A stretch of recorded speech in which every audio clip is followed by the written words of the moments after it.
রোজা রিমাইন্ডার। রোজা কি রিমাইন্ডার? রোজা আমাকে বারবার জাগায় দিবে, আমি কিন্তু রোজা, মিথ্যা বলা যাবে না, আমি কিন্তু রোজা, গীবত করা যাবে না, আমি কিন্তু রোজা, আর একজনের সমালোচনা করা যাবে না, আমি কিন্তু রোজা, আর একজনকে ঠকানো যাবে না, আমি কিন্তু রোজা, আর একজনের মনে কষ্ট দেওয়া যাবে না। এটা রিমাইন্ডারের কাজ করতেছে। এই গুনার কাজ করা যাবে না, এই গুনার কাজ করা যাবে না, ওই গুনার কাজ করা যাবে না। এখন এইটাকে যদি আমরা আমলে নেই, সব ধরনের গুনাহ থেকে বেঁচে থাকি, এভাবে করে প্রথম দিন, দ্বিতীয় দিন, তৃতীয় দিন করতে করতে পুরাটা মাস এভাবে ব্যয় করি, তাহলে আল্লাহ তাআলা আমার ভেতরে এই যোগ্যতা সৃষ্টি করে দেবেন, গুনাহ ছাড়াও চলা যায়, এবং গুনাহ ছাড়া চলার মধ্যে জীবন সহজ হয়, এবং এটার মধ্যে আলাদা মজা এবং স্বাদও কি। তো এই টার্গেটে পৌঁছার জন্য আল্লাহ পাক রোজা দিয়েছেন। এই টার্গেটে পৌঁছার জন্য আল্লাহ কি দিয়েছেন?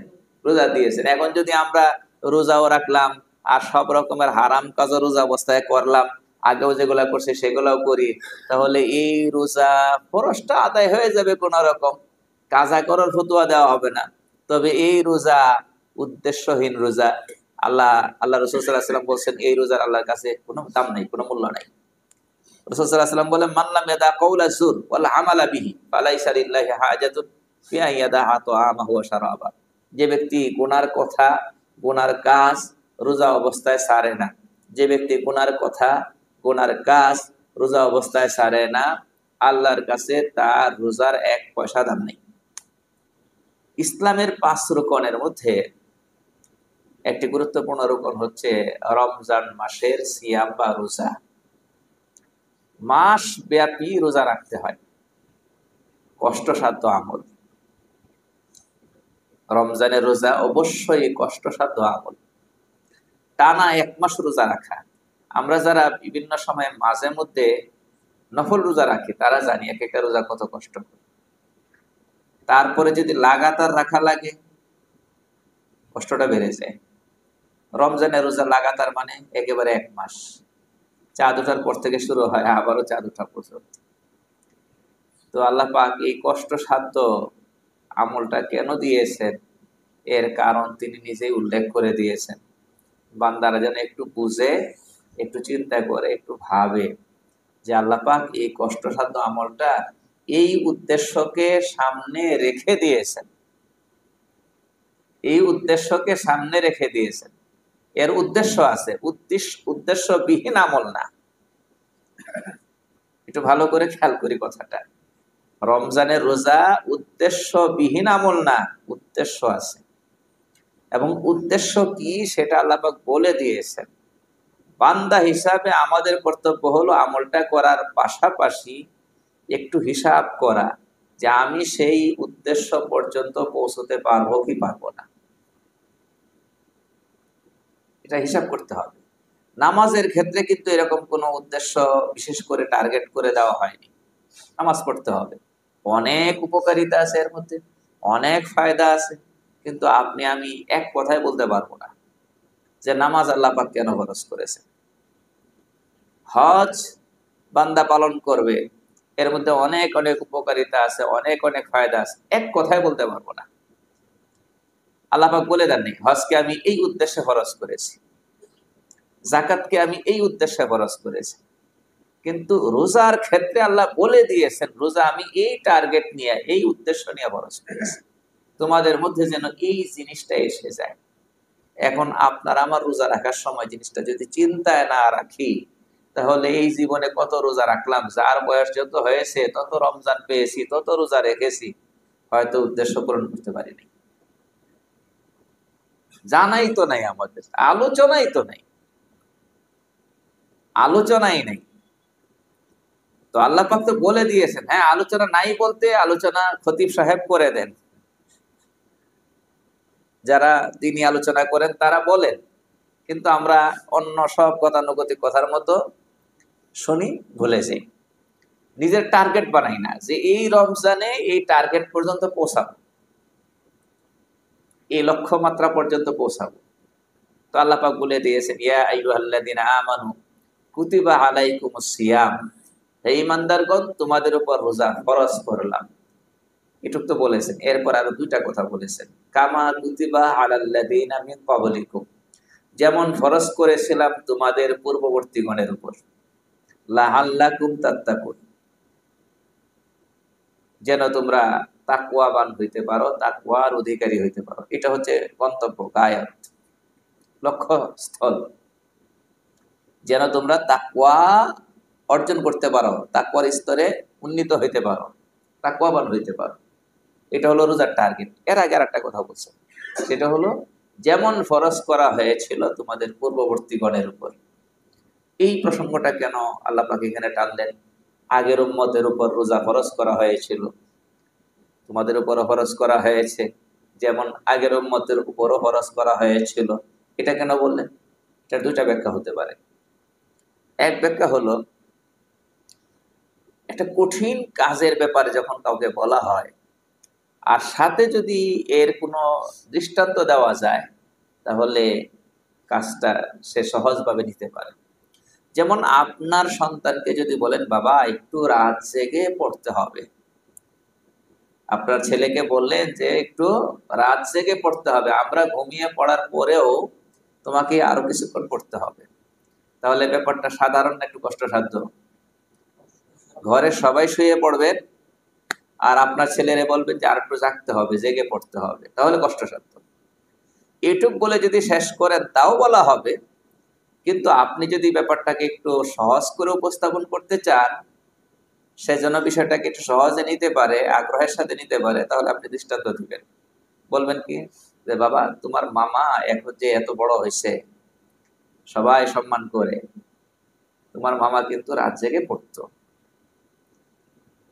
এই জন্য পড়াশোনা অনেক ভালো করেছিল, এখন অনেক বড় চাকরি করে, সবাই তাকে নিয়ে গর্ব করে, তোমার মামা রাত জেগে পড়েছিল। এইবার ব্যাপারটা একটু সহজ হলো না? সে মানসিকভাবে সহজে নিতে পারবে। অথবা যদি আপনি আপনাকে পেশ করতে পারেন যে আব্বু কিন্তু রাত জেগে পড়তাম, এই জন্য এখন এই লেভেলে আসতে পেরেছি, তো তুমিও যদি আব্বুর লেভেলে আসতে চাও, তাহলে তোমারও একটু রাত জেগে পড়তে হবে। ব্যাপারটা সহজ হয়ে যাবে তার কাছে, সে গ্রহণ করতে পারবে। এই এক ব্যাখ্যা। আরেক ব্যাখ্যা হচ্ছে, তাফসীর ইবনে কাসির আছে যে আগের উম্মতকে আল্লাহ পাক রোজার মতো ফজিলতপূর্ণ আমলটা দিয়েছেন, এই উম্মতকে যদি এই আমলটা না দেন, তাহলে এই উম্মত পিছিয়ে পড়বে। রোজার বিকল্প নেই, রোজা এমন ফজিলতপূর্ণ আমল, এই আমলের বিকল্প নেই। যেমন নাকি বুখারীর হাদিসে এসছে, অন্য কিতাবেও আসছে হাদিসটা, আল্লাহ তাআলা বলেছেন যে আদম সন্তান যত আমল করে, প্রত্যেক আমলের সওয়াব 10 গুণ থেকে 700 গুণ পর্যন্ত দেওয়া হয়। ভালো করে বুঝবেন কথাটা। এর মানে আপনি যদি একটা উমরা করেন, তাহলে কমসে কম 10টা উমরার সওয়াব আপনার আমলনামায় উঠবে।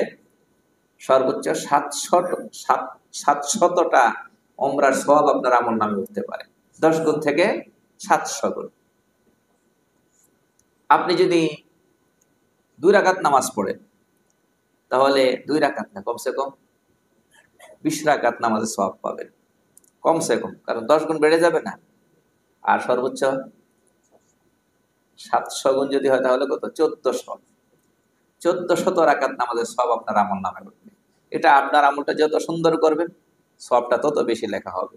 তারপরেও একটা অঙ্ক আছে, আপনি যদি 1 টাকা খরচ করেন আল্লাহর সন্তুষ্টির জন্য, কমপক্ষে 10 টাকা খরচ করার সওয়াব পাবেন। সর্বোচ্চ 700 টাকা খরচের সওয়াব পাবেন। 1 লক্ষ টাকা দান করলে কমপক্ষে 10 লক্ষ টাকা দানের সওয়াব পাবেন। সর্বোচ্চ 7 কোটি টাকা দানের সওয়াব পাবেন। আপনার নিয়ত যত ভালো হবে, দানের ধরনটা যত সুন্দর হবে, সব তত পাবে। তাহলে এখানে একটা অঙ্ক আছে, 10 থেকে শুরু, সর্বোচ্চ কত? 700 গুণ পর্যন্ত। সব আমলের ব্যাপারে এটা। আপনি নফল হজ করবেন, একটা করবেন, 10টা, সর্বোচ্চ 700টা হজের সওয়াব আপনার আমলনামায় উঠবে। হিসাব আছে, কিন্তু আল্লাহ পাক বলছেন ইল্লা সাওম, এই হিসাবের, এই অঙ্কের ব্যতিক্রম হলো রোজা। এই অঙ্কের বা এই হিসাবের ব্যতিক্রম হলো রোজা। কেন? আল্লাহ বলেন ফাইন্নাহু লি, আস-সাওমু লি, রোজা সে কেবলমাত্র আমাকে সন্তুষ্ট করার জন্য রেখেছে। অর্থাৎ অন্য আমলের মধ্যে রিয়া ঢুকতে পারে, লোক দেখানো ঢুকতে পারে, লোক দেখানোর চিন্তা থেকে, লোক দেখানোর মানসিকতা থেকে একজন নামাজও পড়তে পারে। যে এখন আমি রিটায়ার্ড মানুষ, আমার আশপাশে সবাই নামাজ পড়ে, আমি যদি মসজিদে না যাই আমাকে তো সমাজের ভিতরে গণ্য করবে না, এই জন্য নামাজ ধরেছি। বলে আখেরাতও আছে, সেটাও আছে, আবার লোকেরাও বলা বলি করে। দেখছেন একটু না একটু ঢুকে গেছে এখানে। কুরবানিটা আল্লাহ সন্তুষ্টির জন্য দিয়েছে, তারপরে সেটাও চিন্তা যে এই বছর একটু সমস্যা ছিল, কিন্তু যদি কুরবানিটা না দেই এই ছেলে মেয়েরা মানবে না, তারপরে করে বউ নানান কথা বলবে। অথবা বড় গরু কিনেছে, বড় গরু কিনেছে, বড়রা কিনছে কেন?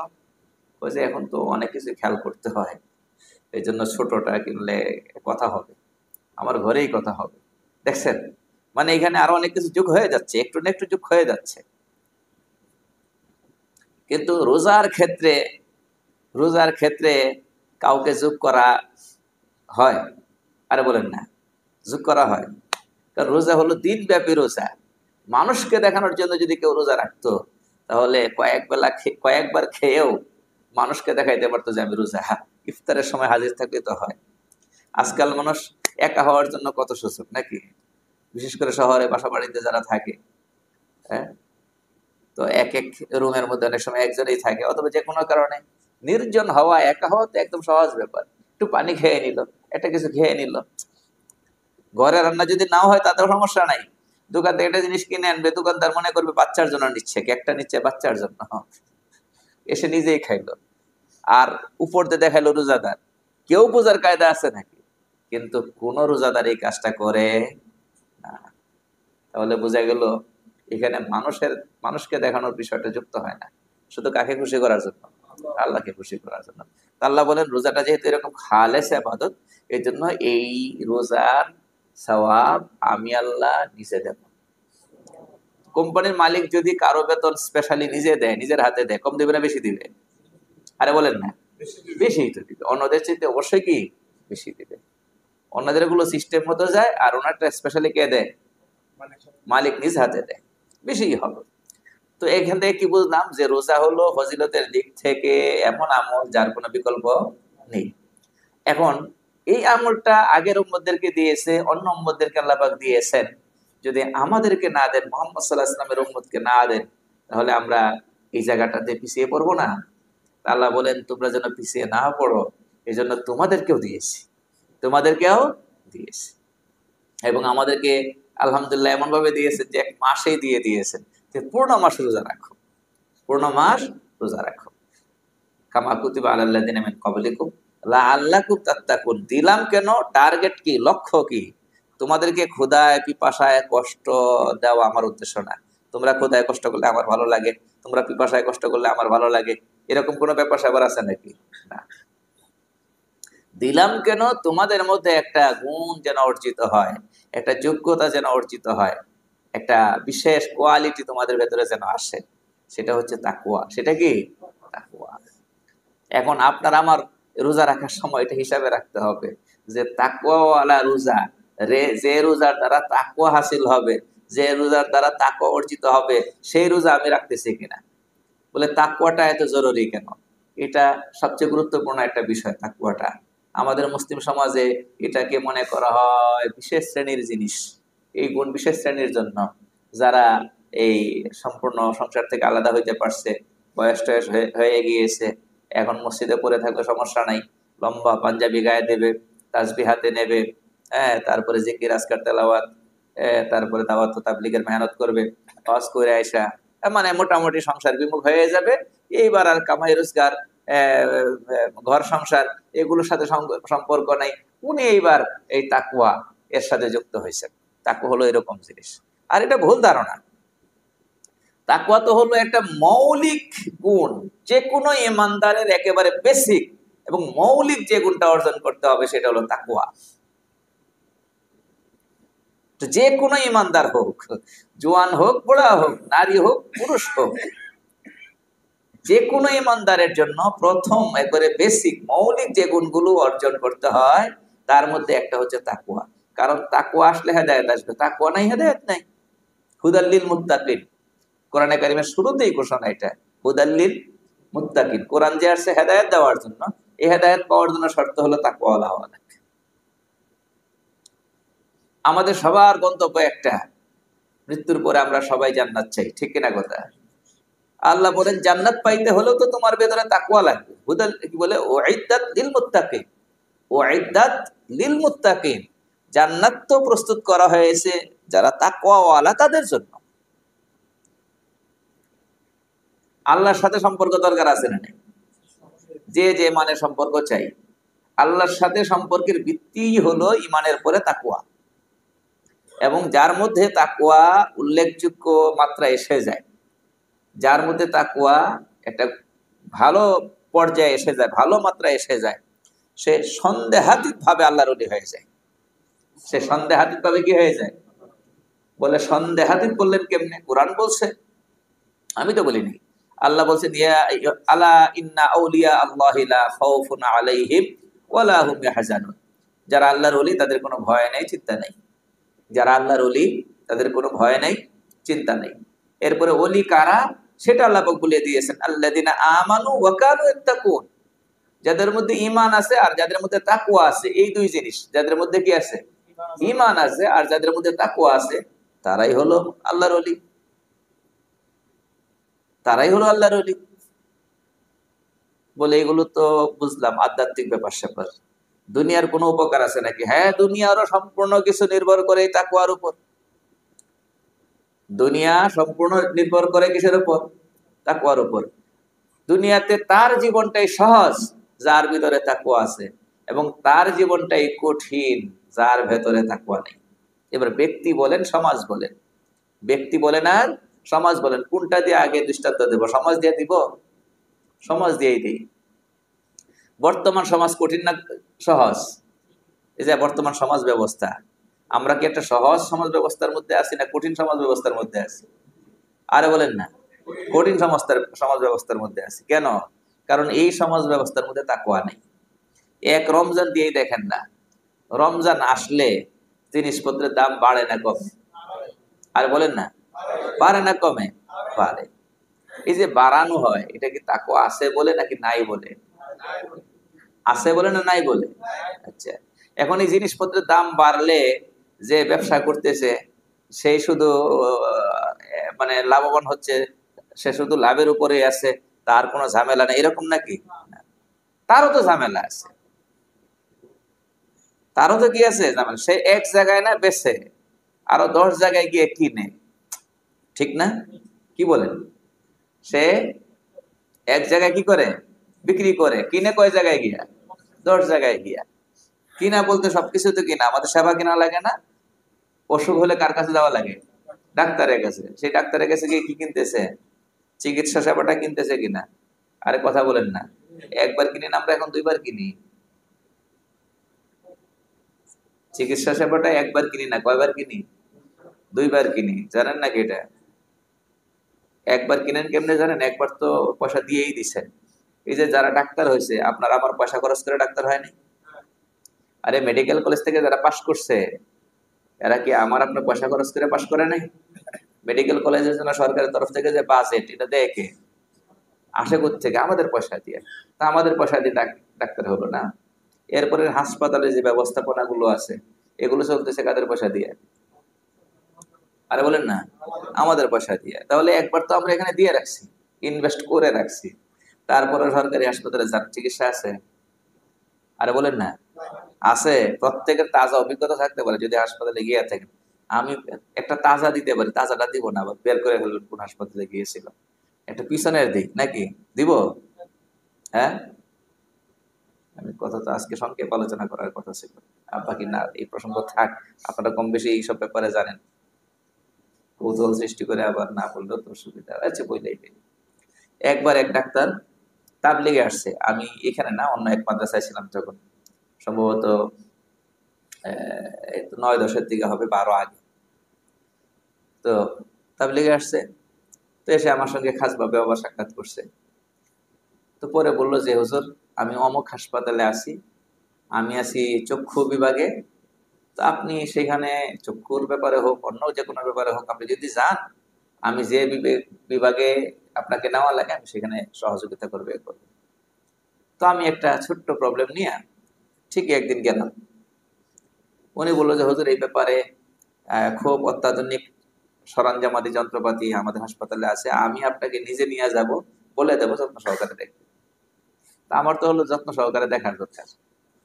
তো উনি নিজে নিয়ে গেছে, গিয়ে আমারে পরিচিত করাইছে। উনি আমার সাথে লম্বা অনেক কথাবার্তাও বলছেন, এর ভিতর দিয়ে আমার চেক আপও করছেন, ওষুধও লিখে দিচ্ছেন। ওষুধ লিখে দিচ্ছেন, এরপরে আমি এই ওষুধ কিনলাম। সামান্য একটা রোগের ওষুধ উনি দিলেন হলো 1500 টাকার ওষুধ।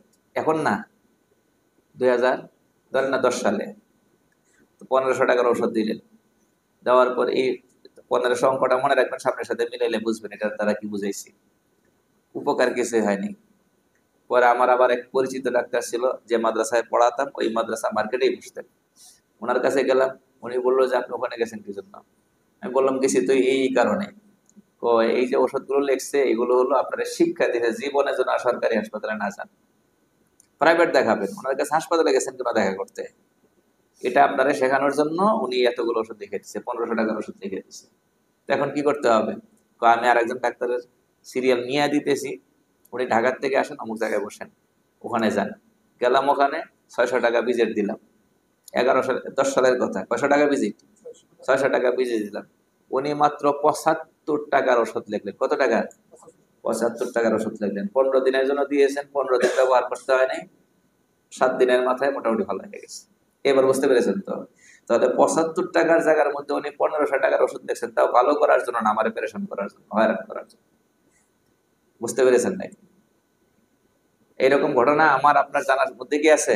অনেক আছে। তাহলে ওখানে গিয়ে চিকিৎসা পাবেন না, আবার প্রাইভেটে যেতে হবে, গিয়ে ওই টাকা দিতে হবে, 600 টাকা। এখন তো 600 না, 1000 প্লাস 600 দিতে হবে, ঠিক না? তাহলে কয়বার দিতেছি টাকা? আরে বলেন না, 2বার।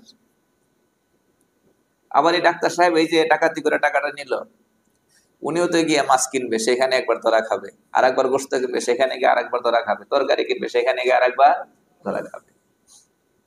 খাবে কি খাবে না? ওনারও বিল্ডিং বানানো লাগবে, সেখানে তো জায়গায় জায়গায় সিমেন্ট ওয়ালার কাছে একবার ধরা খাবে, রড ওয়ালার কাছে আর একবার খাবে। আছে না নাই? তো সব মিলায় জীবন কি কঠিন হলো না সহজ? এখন দুর্বল ইমানওয়ালা মানুষগুলো তো হকের উপর থাকা, হালালের উপর থাকা কঠিন হয়ে গেছে। যারা সীমিত হালাল টাকার চাকরি করে, তারা তো এখন চিন্তা করে যে কেমনে চলবে টাকা দিয়ে। বউয়ের আবদার মিটাইতে পারে না, ছেলের আবদার মিটাইতে পারে না, মেয়ের আবদার মিটাইতে পারে না। মেয়ে বিয়ে দিয়েছে, সেখানে কিছু চাহিদা থাকে। কেমন যেন একরকম পরিস্থিতির শিকার এরকম মনে করে আর কি। যদি ওই পরিস্থিতির শিকার হওয়ার কারণে তার জন্য হারাম কি হয়ে যাবে না, হালাল হয়ে যাবে। এই সব মিলাইয়া কথা একটু জটিল হয়ে গেল। আপনারা মনে হয় বুঝতে পেরেছেন কি বুঝাইতে চাইছি। সমাজটা যে কঠিন হয়ে গেছে, এই সমাজে চলা, এই সমাজে জীবন যাপন করা যে কঠিন হয়ে গেছে, কি কারণে হয়েছে? সমাজে তাকওয়া আছে না নাই? না থাকার কারণে। ব্যক্তির ক্ষেত্রে এরকম, ব্যক্তির ক্ষেত্রে এরকম। আমরা এই জিনিসটা এই রমজানে ট্রাই করি যে আমরা দেখব এই এখন আমরা বেশি আমাদের জীবনটাকে সহজে বুক করতে পারতেছি, নাকি এই রমজানটাকে কাজে লাগায় যদি তাকওয়ার স্তরে উন্নীত হইতে পারি, তখন গিয়া জীবনটা সহজ হয়েছে। আমরা নিজেরা একটু অ্যাপ্লাই করব নিজেদের উপর। কথা বুঝতে পেরেছেন নাকি? ওমাই ইয়াত্তাকিল্লাহা ইয়াজআল লাহু মিন আমরিহি ইউসরা। আল্লাহ বলেন যে তাকওয়া অবলম্বন করে তার প্রতিটা ব্যাপার, প্রতিটা কাজ আল্লাহ সহজ করে দেন। প্রত্যেক ব্যাপার সহজ হয়ে যায়, প্রত্যেক কাজ কি হয়ে যায়? সহজ হয়ে যায়। কিসের কারণে? তাকওয়ার কারণে। রিজিকের জন্যই তো আমরা এত কিছু করি না। আল্লাহ পাক রিজিকের ব্যাপারও আদায় করছেন। ওয়া মান ইয়াত্তাকিল্লাহা ইয়াজআল লাহু মাখরাজা ওয়া ইয়ারযুকুহু মিন হাইসু লা ইয়াহতাসিব। যে ব্যক্তি আল্লাহকে ভয় করে, আল্লাহ পাক তার জন্য বিপদ থেকে বের হওয়ার রাস্তা করে দেন এবং এমন জায়গা থেকে রিজিকের ব্যবস্থা করেন যা সে ধারণা করতো না, কল্পনা করতো না। তাহলে দেখলেন তো, দুনিয়াও নির্ভর করে আখিরাত, কি বলে, তাকওয়ার গুণের উপর, আখিরাতও নির্ভর করে তাকওয়ার গুণের উপর। আল্লাহর সাথে সম্পর্ক নির্ভর করে কিসের উপর? তাকওয়ার। আল্লাহ বলেন রোজা দিলাম এই তাকওয়ার গুণটা তোমাদের ভেতরে যেন অর্জিত হয়ে যায়। এখন কেমনে অর্জন হবে এটা বললে আমাদের কথা কিন্তু শেষ হয়ে যায়। ওয়াজ তো রোজা বিষয় করলে অনেক করা যাবে। আর আমরা ইনশাল্লাহ এখানে প্রতিদিন জোহরের পরে অল্প অল্প করে আলোচনা করব। আমি 3 দিন করব, ইমাম সাহেব 3 দিন করবেন, খতিব সাহেব 1 দিন করবেন। 7 দিনই হবে আলোচনা রমজানে। বাকি আর আগামী শনিবার থেকে রমজানের ভেতরে আর মাগরিবের পরে কি হবে না, আলোচনা হবে না, রমজানে তো সম্ভব না। তো তাকওয়াটা কি জিনিস? তাকওয়া কঠিন কোনো জিনিস না। তাকওয়া মানে লম্বা জামা পড়তে হবে সেটা জরুরি না। তাকওয়া মানে সবসময় মাথার মধ্যে টুপি রাখতে হবে সেটা জরুরি না। তাকওয়া মানে হাতে তাসবিহ উঠাইতে হবে সেটা জরুরি না। তাকওয়া মানে আপনার লম্বা সময় জায়নামাজ নিয়ে থাকতে হবে, কিছুই না। ওগুলো আপনি নফল ইবাদত বন্দেগী যত করতে পারেন ভালো, না করতে পারলেও আপনার তাকওয়া ক্ষতিগ্রস্ত হবে না। তাকওয়াটা হলো আরেক জিনিস। তাকওয়া হলো আমি আল্লাহ অপছন্দ করেন যত বিষয়, সেই বিষয়গুলো থেকে নিজেকে বাঁচিয়ে রাখবো, এইটার নামই হচ্ছে তাকওয়া। বুঝাইতে পারছি? তাকওয়া কারে বলা হয়? আল্লাহ অপছন্দ করেন যত বিষয়, সেগুলো থেকে নিজেরা বাঁচায় রাখবো। কোনো ধরনের গুনাহ করবো না, সোজা কথা। তো গুনাহ না করলে তো আপনি হিসাব মিলাইলেও সহজ। আমাদের জীবন কঠিন হয়তো গুনাহ করে করে, গুনাহ না করলে জীবন কি সহজ। কথা বুঝাইতে পারছি? আচ্ছা, আমি কথাটা সহজ করে বুঝাই। একজন অফিসার যদি হারাম মানে ঘুষ খায়, সোজা কথা, অফিসার মানে ঘুষ। তো একজন অফিসার যদি ঘুষ খায়, উনি টাকার চাহিদা ওনার মিটবে না, কারণ ওনাকে আজকে বউ বলবে এটা করে দিতে হবে, অমুকের বিয়েতে যাব, শপিং এ যাব, এই 1 লাখ টাকার শপিং, 2 লাখ টাকার শপিং একদিনে করবে। কথা বুঝতে পেরেছেন? কারণ বউ জানে, বললেই হয়, কারণ উনি ওনার জুনিয়রদেরকে বলবেন যে এই টাকা জোগাড় করে দেন, যেমনি হোক আর কি। কথাটা বুঝাইতে পারছি নাকি? বউ বলবে, ওই দিতে বোনে বলবে, ওই দিতে বাগিনা বলবে। কথা বুঝেন নাই মনে হয়। কারণ সবার ধারণা ওনার হাতে কি সুযোগ আছে, ওনার হাতে সুযোগ আছে, আবার ওনার অভ্যাস আছে। এই জন্য চতুর্দিক থেকে ওনাকে চাপ দিবে আত্মীয় স্বজন। বুঝতে পেরেছেন নাকি? উনি আর রাস্তা পাবেন না, কয় টাকা সামলাবে, কয় দিক থেকে সামলাবে। আর যদি একজন অফিসারের ব্যাপারে আত্মীয় স্বজন সবাই জানে উনি সৎ, ওনার স্যালারি 65,000 টাকা, এই টাকা দিয়ে উনি চলে, ওনার কাছে এরকম আবদার আবেদন সবাই করবে নাকি? সবাই ছাড় দিয়ে চলবে, বাড়তি একটা সম্মানও করবে। মাশাআল্লাহ। তো এবার দেখেন বাড়তি টেনশনও কমে গেল।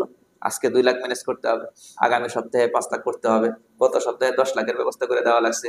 এই বাড়তি টেনশনও নাই। কথা বুঝতে পেরেছেন নাকি? আর যার তার অযথা আবদারও নেই। সহজ না কঠিন হলো? আপনি যেভাবেই মিলান, গুনাহ করা কঠিন। আচ্ছা, আর একটা সহজ মিসাল দিই। দাড়ি কাটা আর দাড়ি রাখা, এখানে তো মাশাআল্লাহ সবাই দাড়িওয়ালা দেখা যায়। দাড়ি কাটা আর দাড়ি রাখা, গুনার কাজ কোনটা?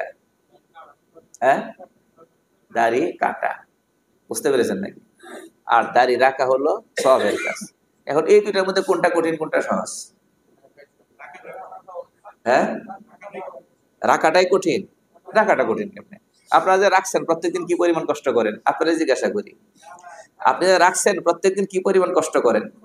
এটার পিছনে প্রতিদিন কয় মিনিট ব্যয় করেন? দাড়ি রাখছেন যে, এটার পিছনে কয় টাকা খরচ করেন?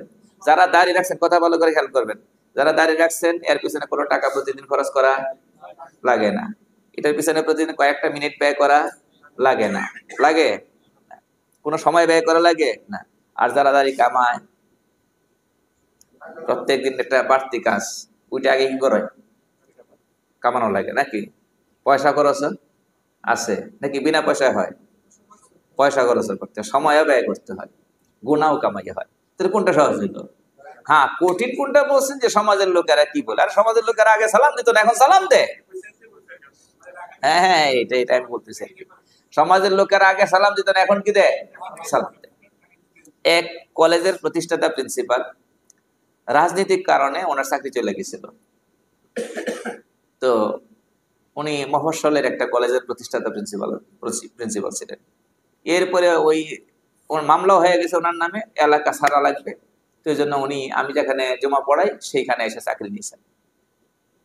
তো ভদ্রলোক, শিক্ষিত মানুষ, গোলগাল চেহারা, তো একেবারে মাশাআল্লাহ সামনে বসে প্রত্যেকদিন জমার বয়ান শুনতেন, আমাদের সাথে আগে পরে আলোচনা করতেন, সম্পর্ক রাখতেন। আমি আর একদিন বললাম যে আপনি দাড়িটা রাখেন তো, রাইখা পর আয়নার সামনে একটু দাঁড়ায়, দাড়িগুলো একটু লম্বা হলে একটু আয়নার সামনে দাঁড়ায়, দেখেন তো নিজের চেহারাটা নিজের কাছে মায়া লাগে কিনা, ভালো লাগে কিনা। ঠিকই উনি দাঁড়িয়ে রাখছেন, এটা আরো 8-10 বছর আগের কথা। দাঁড়িয়ে রাখছেন, আমি বললাম যে চেহারাটা কি আগের সাথে বড় হয়েছে না ছোট হয়েছে? এখন বড় হয়েছে। আগের চেয়ে সুন্দর লাগে না কম বেশি সুন্দর লাগে না কম সুন্দর লাগে? বড় বেশি সুন্দর লাগে। আচ্ছা, আগে আপনারে মানুষ যে পরিমাণ সম্মান করতো বা আপনার জুনিয়ররা আপনাকে যে পরিমাণ সম্মান করতো, এখন কি ওই রকম করে না একটু বেশি করে, হুজুর একটু বেশি করে? আমি বললাম এইটাই হলো দাঁড়িয়ে রাখার বরকত। তো কঠিন কোন দিক দিয়ে? আপনি মনে মনে ধরে রাখছেন কঠিন, আপনি মনে মনে ধরে রাখছেন কি কঠিন। মাশাআল্লাহ, আজকাল তো ডিফেন্সে যারা চাকরি করে তারাও দাঁড়িয়ে রাখতেছে। এই যে আমি তো চিনি অনেক, কি এটা ডিফেন্সে আছেন, আপনারাও চাকরি কি বলে দাঁড়িয়ে রাখছেন, ওই সমস্যা কোথায়? পারমিশন হয়ে যায়, পারমিশন নেওয়া লাগে নাকি? অনেক ক্ষেত্রে হয়ে যায়। আপনি যদি নিয়ত ভালো থাকে, অনেকে করে বউ কি মনে করবে, আরে অনেক জায়গায় তো উল্টাও আছে, দাঁড়িয়ে রাখার পরে দেখা যায় আগের চেয়ে মহব্বত কি করছে, কারণ এটা দিবে কে? আল্লাহ। যাক, আমি দাঁড়িয়ে দিয়ে একটা দৃষ্টান্ত দিলাম আর কি। তাহলে গুনাহ করা কঠিন না, গুনাহ করা কঠিন, ছাড়া কি না কঠিন, সহজ হয় তো। কি হয়? সহজ। বুঝতে পেরেছেন? আচ্ছা, মহিলারা মনে করে সবচেয়ে কঠিন কাজ হলো পর্দা করা, এটার একটা মেসাল দিয়ে দিব। আচ্ছা, মহিলারা মনে করে সবচেয়ে কঠিন কাজ হলো কি করা? পর্দা করা। আচ্ছা, এখন দুইজন মহিলা, একজন হলো পর্দা করে আর একজন হলো পর্দা করে না। এখন যদি আপনি তার জীবনটা মিলান, কে কার জীবনটা সহজ? আপনি দেখবেন যে পর্দা করে সে অনেক ঝামেলা থেকে মুক্ত থাকে, দূরে থাকে, অনেক ঝামেলা থেকে মুক্ত থাকে। আর যে পর্দা করে না, তার প্রতি কত অভিযোগ। স্বামীর বন্ধু, কোন বন্ধু না কোন বন্ধু, সে বাসায় আসছে, বউ একটু সামনে আসে নাই কেন, এটা অভিযোগ হয়ে গেছে। ফোন করে বলছে, তোমার বাসায় আর যাবো না, গেলাম, ভাবি তো সামনে আসলো না। দেখছেন, এই কোন ভাবির ব্যাপারে এটা বলতে পারে? আর বলেন না, পর্দাওয়ালা না পর্দা ছাড়া? তাহলে উনি কি করতে হবে? রান্নাও করতে হবে, আবার এই যে বন্ধু আসছে, বন্ধুরেও কি দিতে হবে? সময় দিতে হবে। কথাটা বুঝতে পারি না আমাদের। কতজনকে দেখা দিতে হবে, কতজনের মন জয় করতে হবে, কতজনকে খুশি করতে হবে।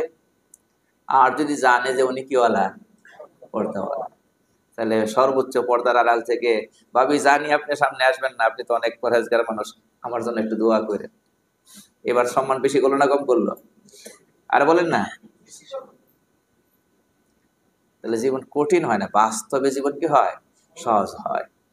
এই যে হাকিমুল উম্মত আশরাফ আলী থানভী রহমতুল্লাহি আলাইহি, উনি অনেক আগে একটা কথা বলে গেছেন, যে নারীবাদীরা একটা কথা বলে যে পর্দার নামে নারীদেরকে অবরুদ্ধ করে ফেলা হয়েছে, পর্দার নাম করে নারীদেরকে অবরুদ্ধ করে ফেলা হয়েছে। হযরত থানভী রহমতুল্লাহি আলাইহি বললেন যে অবরুদ্ধ করে ফেলেছে, তাদেরকে বন্দী করে ফেলেছে, তাদেরকে মানসিকভাবে এবং পারিবারিকভাবে একটা বন্দী দশায় ফেলে দেওয়া হয়েছে। এই যে আপনারা এই কথাগুলো বলতেছেন, আপনারা কি তাদের সাক্ষাৎকার নিয়েছেন?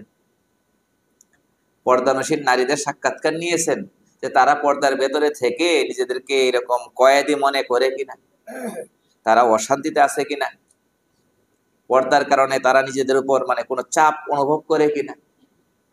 আপনারা যারা পর্দা করেন না, আপনারা বলতেছেন সে পর্দার ভিতরে থেকে কষ্ট পাচ্ছে। যারা পর্দা করে তাদের সাক্ষাৎকার নিয়েছেন, তাদের সাক্ষাৎকার নিয়ে বলেন যে হ্যাঁ, তারা কষ্ট অনুভব করতেছে, তাদেরকে নাকি জেলে ঢুকায় রাখা হয়েছে। আপনাদের কি ধারণা, এই সাক্ষাৎকার নিলে কি বলবে? আমাদের পর্দানসীন মা বোনেরা কি বলবে? খুব কষ্টে আছি পর্দার কারণে, এটা বলবে নাকি? বরং কি বলবে? অনেক শান্তিতে আছে, বরং কষ্টে আছে কে? আমি এইখানে আর একবার বলেছিলাম, আমার এক পরিচিত মহিলা, আত্মীয় না, যে কোনো সূত্রে আমার কাছে বিভিন্ন সময় মাস্টার টাস্টার জিজ্ঞাসা করতো। একদিন কষ্টের কথা বলতেছি, হুজুর কত কষ্ট করলাম সারা জীবনটায়, পড়ালেখার জীবনে পড়ালেখা করলাম, তারপরে চাকরি করলাম, চাকরি করে সংসারে আমি বড় ধরনের একটা সহযোগিতা সংসারে দিচ্ছি, এই স্কুলে পড়াই, এর বাইরে আবার টিউশনি পর্যন্ত করি, আবার রান্না বান্না করি, সব করি, সংসারের জন্য এত করলাম, কিন্তু এখন পর্যন্ত এই সংসারের কারো মন পাইলাম না। কথাটা বুঝাতে পারছি নাকি? এর মানে কি, নারী হিসাবে যে দায়িত্ব, রান্না বান্না সহ সন্তান পেটে ধারণ করা, সন্তান লালন পালন করা, সেটাও করছেন। আবার ইনকামের জন্য একটা চাকরি আছে, আবার বাড়তি ইনকামের জন্য বাসায় বেসায় গিয়ে কি আছে, টিউশনি আছে। এখন ওনার দুঃখ কি? কারো কি করতে পারে নাই? মন জয় করতে পারে নাই। দেখছেন এবার কারবার। কারো মন জয় করতে পারে না। পারবে আসলে এভাবে? পারবে? পারবে। আর ওই পরিবারে বরকত হবে না। তো ওই পরিবারে বরকত হবে না। আমার কথা লম্বা হয়ে গেল, কথা একটু বুঝতে হবে। আল্লাহ এবং আল্লাহ রসুল যা বলেছেন সেটা সত্য এবং সেটা যৌক্তিক। আপনি যদি সাক্ষাৎকার নিয়ে নিয়ে বলেন যৌক্তিক, এই যে এই মহিলা সাক্ষাৎকারে কি বলবে? আরে কথা বলেন না, সাক্ষাৎকার কেন? সাক্ষাৎকার তো আমার কাছে দিয়েই দিছে। শান্তিতে আছে না অশান্তিতে? আরে বলেন না। হ্যাঁ, আমার সাথে যখন কথা বলছে তখন কাঁদছে। কিন্তু আমার যে সমস্ত মা বোনেরা পর্দার ভেতরে আছেন, তাদের তো এই কান্নাটা করা লাগে না। পর্দার কারণে কান্না করা লাগবে না, তাদের এত কষ্ট করা লাগে না। তারা একটা সামলান, তারা ঘরের রানী হয়ে আছে। কথাগুলো কঠিন হলেও বাস্তবতা। আমরা এটা বোঝার চেষ্টা করি। তাকওয়া আসলে জীবন সহজ হয়। তাকওয়া আসলে কি হয়? জীবন সহজ হয়। যতটা তাকওয়ার ভেতরে ঢুকবো ততই জীবন সহজ হবে, যতটা তাকওয়ার বাইরে যাব ততই জীবন কঠিন হবে। আর তাকওয়া আসে কিসের দ্বারা? রোজার দ্বারা। রোজার দ্বারা কেমনে আসে? রোজার দ্বারা আসে হলো এই সকাল থেকে নিয়ে সুবহে সাদেক থেকে নিয়ে সূর্যাস্ত পর্যন্ত আমি শুধু না খেয়ে থাকবো তা না, আমি খাওয়া যেমন বন্ধ রাখছি, খাওয়া তো হালাল ছিল, এটা রোজার খাতিরে ছাড়ছি। আর যেগুলো আর আগে থেকে হারাম ছিল সেগুলো ছাড়ছি। কি বলেন? রোজা অবস্থায় কোনগুলো ছাড়ছি? যেগুলো আগে থেকে হালাল। আমার ঘরে ভাত আছে, হালাল না হারাম? ভাত খাওয়া তো হালাল, সেটা ছাড়ছি না। আমার ঘরে ফ্রিজের ভিতরে রাখা ঠান্ডা পানি আছে, আমি গরমে খাইতে পছন্দ করি, হালাল না হারাম? সেটাও ছাড়ছি। গিবটটা আগের থেকেই তো হারাম ছিল, এটা এটা ছাড়তে হবে না? আরে কথা বলেন না। মিথ্যা বলা আগেও তো কি ছিল রোজা অবস্থায়? আরে যেগুলো হালাল সেগুলো রোজার কারণে বাদ দিয়ে ফেলছি, আর যেগুলো আগে থেকে হারাম সেগুলো রোজা অবস্থায় করা যাবে না, সেগুলো থেকে দূরে থাকতে হবে। সেগুলো থেকে দূরে থাকতে। রোজা রিমাইন্ডার। রোজা কি? রিমাইন্ডার। রোজা আমাকে বারবার জাগায় দেবে, আমি কিন্তু রোজা, মিথ্যা বলা যাবে না। আমি কিন্তু রোজা, গীবত করা যাবে না। আমি কিন্তু রোজা, আর একজনের সমালোচনা করা যাবে না। আমি কিন্তু রোজা, আর একজনকে ঠকানো যাবে না। আমি কিন্তু রোজা, আর একজনের মনে কষ্ট দেওয়া যাবে না। এটা রিমাইন্ডারের কাজ করতেছে। এই গুনার কাজ করা যাবে না, এই গুনার কাজ করা যাবে না, ওই গুনার কাজ করা যাবে না। এখন এইটাকে যদি আমরা আমলে নেই, সব ধরনের গুনাহ থেকে বেঁচে থাকি, এভাবে করে প্রথম দিন, দ্বিতীয় দিন, তৃতীয় দিন করতে করতে পুরাটা মাস এভাবে ব্যয় করি, তাহলে আল্লাহ তাআলা আমার ভেতরে এই যোগ্যতা সৃষ্টি করে দেবেন, গুনাহ ছাড়াও চলা যায় এবং গুনাহ ছাড়া চলার মধ্যে জীবন সহজ হয় এবং এটার মধ্যে আলাদা মজা এবং স্বাদও কি আছে। তো এই টার্গেটে পৌঁছার জন্য আল্লাহ পাক রোজা দিয়েছেন। এই টার্গেটে পৌঁছার জন্য আল্লাহ কি দিয়েছেন? রোজা দিয়েছেন। এখন যদি আমরা রোজাও রাখলাম আর সব রকমের হারাম কাজও রোজা অবস্থায় করলাম, আগেও যেগুলা করছে সেগুলাও করি, তাহলে এই রোজা ফরজটা আদায় হয়ে যাবে কোন রকম, কাজা করার ফতোয়া দেওয়া হবে না। তবে এই রোজা উদ্দেশ্যহীন রোজা। আল্লাহ রাসূল সাল্লাল্লাহু আলাইহি ওয়াসাল্লাম বলছেন এই রোজার আল্লাহর কাছে কোনো দাম নাই, কোনো মূল্য নাই। রাসূল সাল্লাল্লাহু আলাইহি ওয়াসাল্লাম বলেন, মান লাম ইয়াদা কাওলা যুর ওয়াল আমালা বিহি ফালাইসা লিল্লাহি হাজাতুন ফি আন ইয়াদাআ তাআমাহু ওয়া শারাবা। যে ব্যক্তি গুনার কথা, গুনার কাজ রোজা অবস্থায় ছাড়ে না, যে ব্যক্তি গুনার কথা, গুনার কাজ রোজা অবস্থায় ছাড়ে না, আল্লাহর কাছে তার রোজার এক পয়সা দাম নেই। তার রোজার এক পয়সা দাম নেই। তাহলে কি বুঝলেন? রোজা অবস্থায় শুধু পানাহার থেকে বিরত থাকলাম এইটুকু যথেষ্ট না, সাথে সাথে কি করতে হবে? রোজাকে যদি মূল্যবান বানাইতে চাই, রোজার ভেতরে যদি আমি কি জানি গুরুত্ব এবং ফজিলত আমি আনতে চাই, তাহলে কি করা লাগবে? পানাহার ছাড়ার পাশাপাশি গুনাহ ছাড়া লাগবে। পানাহার ছাড়ার পাশাপাশি কি ছাড়া লাগবে? গুনাহ ছাড়া লাগবে। এবং সব গুনাহ ছাড়া সম্ভব, সব গুনাহ ছাড়া কি সম্ভব। ইচ্ছে করলে, নিয়ত করলে সব গুনাহ ছাড়াই সম্ভব। তাহলে আমরা আগে নিয়ত করি যে রোজাটা গুনাহমুক্ত করব। কি? রোজাটা গুনাহমুক্ত করব। আর এটা সহজ হবে আমি যদি নফল ইবাদত বন্দেগী বাড়াই। কারণ নফল ইবাদত বন্দেগীর দ্বারা রুহের মধ্যে শক্তি সৃষ্টি হয়, কলবের মধ্যে শক্তি সৃষ্টি হয়, মনের মধ্যে শক্তি সৃষ্টি হয়। তখন হিম্মত হয়, সাহস হয় যে না, গুনাহ করব না, গুনাহ ছাড়াও থাকা যায়, গুনাহ ছাড়াও চলা যায়। এবং এটার মধ্যে যে আলাদা একটা মজা আছে সেটাও পাওয়া যাবে। ওই জন্য কিছু আমলেরও, নফল আমল, এই ফরজ ওয়াজিব যেগুলো আছে সেগুলোর পাশাপাশি কিছু নফল আমলেরও চেষ্টা করতে হবে। বিশেষ করে নফল বলতে নফল না শুধু সুন্নত, তারাবির নামাজ। অনেক রোজাদার আছে তারা তারাবির নামাজ শুরু থেকে পড়ে না, আবার অনেকেই আছে শুরুর কিছুদিন পরে পরে আর পড়ে না, আছে না নাই? এটা সাক্ষী তো আমরা নিজেরাই। দেখবেন পহেলা রমজানে বারান্দা সহ মুসল্লি, প্রথম তারাবিতে বারান্দা সহ কি মুসল্লি, এরপরে যত দিন যাবে কাতারের সংখ্যা, কাতার তো ঠিকই আছে, মানে কাতারে মুসল্লি নেই, বুঝতে পেরেছেন নাকি? এরপরে শেষ দিকে এসে দেখবেন কি হয়ে গেছে, 25 তারিখ 24 তারিখ এসে দেখবেন কয়েক কাতারের মধ্যে সীমাবদ্ধ হয়ে গেছে। আবার 27-এর রাত আবার আসবে দোয়ার জন্য, ওটা আর একটা। অথচ এই তারাবিটা কত গুরুত্বপূর্ণ জানেন? আমি একটা হাদিসের তরজমা করে দিই। রাসূল কারীম সাল্লাল্লাহু আলাইহি ওয়াসাল্লাম বলেন, ইন্নাল্লাহা তাবারাকা ওয়া তাআলা ফারাদা আলাইকুম সিয়ামা রমাদানা ওয়া সানানতু লাকুম কিয়ামাহু। নবী সাল্লাল্লাহু আলাইহি ওয়াসাল্লাম বলেন, আল্লাহ পাক তোমাদের উপর রমজানের রোজা ফরজ করছেন, আর আমি নবী এর সঙ্গে সুন্নাত হিসাবে তারাবি যুক্ত করছি। আল্লাহ কোরআন দ্বারা কি করেছেন? রমজানের রোজা ফরজ করেছেন, আর আমি নবী এর সঙ্গে সুন্নাত হিসাবে তারাবি যুক্ত করেছি। এরপরে বলেন, ফামান সামাহু ওয়া কামাহু খরাজা মিন যুনুবিহি কায়াউমিন ওয়ালাদাতহু উম্মুহু। যে ব্যক্তি এই রোজাগুলো রাখবে, তারাবিটাও পড়বে, রোজাগুলো রাখবে, দুইটাই করতে হবে কিন্তু, রোজাও রাখবে তারাবিও পড়বে। রোজা কয়টা রাখি? 29টা বা 30টা, তাহলে তারাবি কয়দিন? 29 দিন বা 30 দিন। তো নবীজি বলেন, যে রোজাও রাখলো তারাবিও পড়লো, খরাজা মিন যুনুবিহি, সে গুনাহ থেকে এমন ভাবে মুক্ত হয়ে যাবে, কায়াউমিন ওয়ালাদাতহু উম্মুহু, ওই দিনের মতো হয়ে যাবে যেদিন তার মা তাকে প্রসব করেছিল। যেদিন আমরা দুনিয়াতে এসেছিলাম কোনো গুনাহ ছিল নাকি? তো রমজান, এক রমজানের যদি সিয়াম এবং রাতের কিয়াম মানে তারাবি যদি ঠিক রাখতে পারি, রোজাও রাখলাম দিনের বেলা, তারাবিও পড়লাম ঠিক মতো, তাহলে ইনশাআল্লাহ গুনাহ থেকে এইভাবে করে বের হয়ে যাব। তাহলে তারাবির গুরুত্ব দেওয়ার দরকার আছে না নাই? আরে বলেন না, আছে। আর একদল মানুষ এখন বের হয়েছে, তারা একটা সুবিধা পাইছে, ওই 8 রাকাতের একটা আওয়াজ আছে, ওনারা এই মাঝখান দিয়ে বের হয়েছেন, আছে না নাই?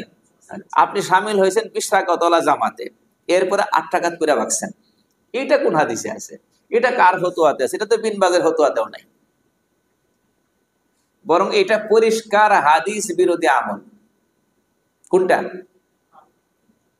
শুধু 8 রাকাত করার কথা বলছি না, 20 রাকাতের জামাতে শরীকে, ভালো করে বুঝবেন, এটার জন্য বসাইছি আপনাদের।